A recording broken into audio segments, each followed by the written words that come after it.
Friends, welcome to our channel NGCC coaching centre. আজকে আমরা 100-র কাছাকাছি দুটো সংখ্যার গুণফলের ফর্মুলা শিখব। মানে এখানে আছে 105 গুণ 106। আমরা যদি 100-র কাছাকাছি 105 আর 106 না 107 আছে, এদের গুণফল করি কিভাবে করব।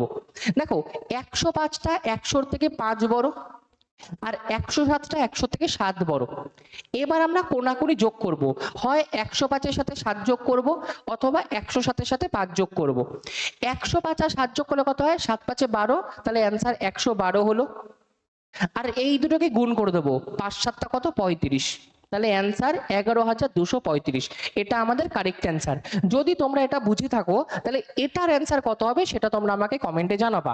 কোশ্চেনে আছে 107 গুণ 109। ওকে, ক্লাসটা ভালো লাগলে ক্লাসটাকে লাইক করে দিও। চ্যানেলে যদি প্রথমবার থাকো চ্যানেলটাকেও সাবস্ক্রাইব করে দিও। Thank you, keep supporting, keep watching. Friends, welcome to our channel NGC